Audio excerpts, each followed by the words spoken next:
विश्वकर्मा, आपका हमारे नए एपिसोड में स्वागत है। पिछले एपिसोड में हमने हड़प्पा सभ्यता की बात करी थी और अभी इस एपिसोड में हम दोबारा से जो हमारे टॉपिक्स बचे हुए हैं उसकी बात हम करने जा रहे हैं। तो हड़प्पा सभ्यता हिंदुस्तान की या पूरे वर्ल्ड की सबसे बड़ी सभ्यता मानी जाती है। इस सभ्यता के लोग अपने जीवन के निर्वाह के तरीके क्या क्या करते थे या किस तरीके से मोहनजोदड़ो का क्या कंडीशन थी, इन सब के बारे में आपको मैं समझाऊंगा। तो सबसे पहले हम स्टार्ट करते हैं कि जो हड़प्पा सभ्यता थी अपनी, क्वेश्चन आपके बनेंगे कि जीवन के निर्वाह के तरीके उनके क्या थे। अब जीवन निर्वाह का मतलब ये होता है कि किस तरीके से अपने रोजगार को हासिल करना या किस तरीके से अपने जीवन को चलाना होता है। जैसे आज के टाइम में हम लोग अलग अलग तरीके से अपने जीवन को आगे बढ़ाते हैं, अलग अलग जॉब्स हम करते हैं, अलग अलग हम रोजगार ग्रहण करते हैं। उसी तरीके से जीवन निर्वाह के तरीके उनके आज से हजारों साल पहले उनके अलग हो सकते हैं, उन्हीं की बात हम करेंगे। तो पहला तरीका है कृषि करना या खेती करना, जिसको इंग्लिश में एग्रीकल्चर कहता है। तो एग्रीकल्चर बेसिकली इनका एक मेन प्रोसेस था।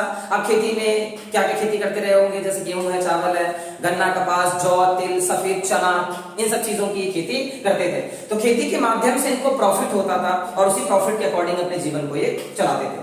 तो तरीका नंबर पहला आ गया खेती।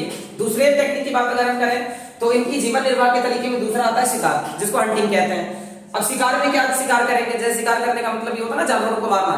तो अब जंगल में ये जाएंगे। अब जंगल में जानवर मिलते हैं बेसिकली, जैसे वराह मिल गया, जंगली सुअर हो गया, ठीक, और हिरन वगैरह हो गए। तो इनमें ये शिकार उनका करते थे, जिसका हंटिंग प्रोसेस कहते हैं। कुछ करते थे, कुछ नहीं करते थे।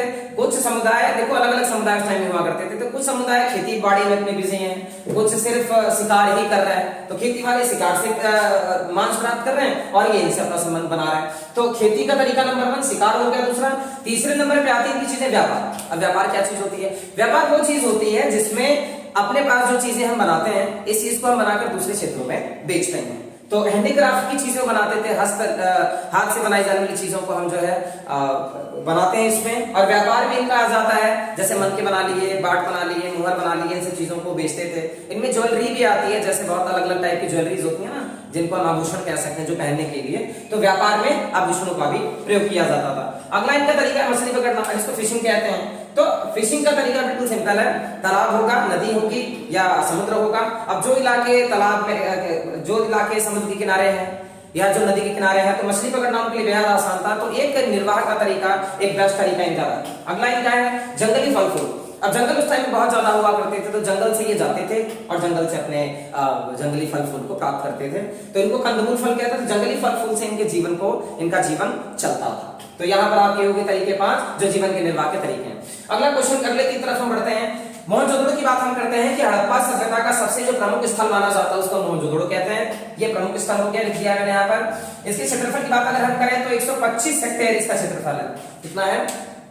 125 हेक्टेयर। अर्थ की बात अगर हम करें तो मोहनजोदड़ो का शाब्दिक अर्थ होता है मृतकों का टीला। क्या कहते हैं इसको हम? अब मृतकों का टीला जो होता है, इसका मतलब ये होता है कि जहां पर हमें लाशें ज्यादा बरामद हुई हैं या जहां से हमें सब होता है ना, डेड बॉडीज, वहां से ज्यादा मिली है। तो डेड बॉडी यहाँ ज्यादा मिली है। बात अगर बस्तियों की करें तो हर शहर की अपनी अलग अलग बस्तियां होती हैं, लेकिन इसकी बस्तियां मात्र हैं 2। एक है दुर्ग और एक है निचला शहर। तो दुर्ग को इंग्लिश में कैपिटल कहा जाता है और निचले शहर को लोअर टाउन कहते हैं। तो दुर्ग में विशिष्ट संरचनाएं प्राप्त हमें होंगी, जैसे एक विशाल जलाशय में वहां से मिला और एक माल गोदाम की संरचना में वहां से मिली। खैर दुर्ग की बात हम करेंगे, निचले शहर की बात हम करेंगे। इसके लिए मैं एक सेपरेट वीडियो बनाऊंगा, उसके बारे में मोहनजोदड़ो का क्या प्रोसेस था और सारी चीजें उसके अंदर मैं आपको समझा दूंगा कि कैसे मोहनजोदड़ो का विकास हुआ और कैसे मोहनजोदड़ो के अंदर क्या क्या चीजें थी। कुओं की संख्या की बात अगर मैं करूं तो कुओं की संख्या यहाँ 700 है। तो क्वेश्चन बनता है मल्टीपल चॉइस क्वेश्चन में कि मोहनजोदड़ो में जो हमें कुएं की संख्या मिली है वो कितनी है। तो लिखना होगा इसमें 700 कुएं की संख्या है। ठीक, तो हमने ये देख लिया, पहले जीवन के निर्वाह में देख लिए, फिर मोहनजोदड़ो में देख लिया।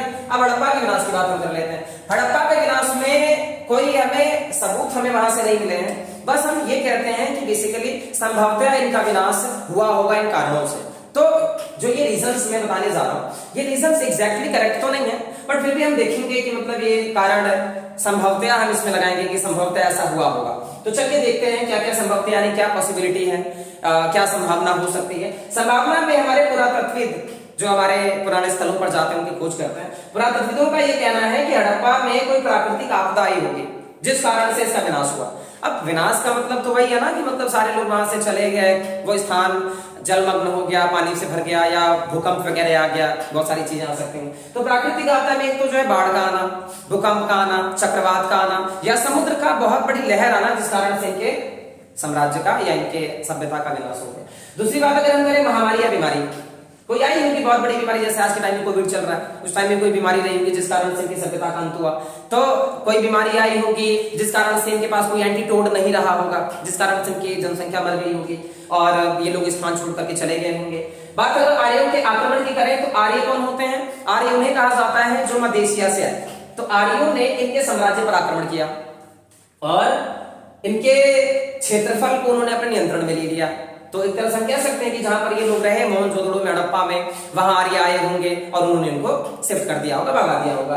अगली की बात हम करें तो भूमि का अधिक प्रयोग। अब होता है ना, जमीन का प्रयोग अगर नॉर्मली करते हो तो ठीक है, लेकिन अगर आप ज्यादा भूमि का प्रयोग करोगे तो भूमि अनुपजाऊ हो जाएगी, और जब भूमि अनुपजाऊ हो जाएगी तो फिर तो आपके रहने का प्रॉफिट ही नहीं। तो भूमि का अधिक प्रयोग करा होगा जिस कारण से उसका उपजाऊपन खत्म हो गया होगा और इस सभ्यता के लोग यहाँ से अपने स्थान को छोड़कर चले गए होंगे। स्थान छोड़ने की बात अगर हम करें तो बहुत सारे ऐसे लोग थे जिन्होंने अपना स्थान छोड़ दिया, जैसे वहां कारीगर, मजदूर, मिस्त्री और अलग अलग टाइप के जो मन के मुहर बनाने वाले लोग हुआ करते थे, उन लोगों ने अपना स्थान छोड़ दिया होगा जिस कारण से सभ्यता का विनाश हुआ। तो ये हमने हड़प्पा का विनाश पढ़ लिया, मोहनजोदड़ो के बारे में पढ़ लिया और ये जीवन निर्वाह के तरीके। तो आज की वीडियो में हमने 3 चीज पढ़ी।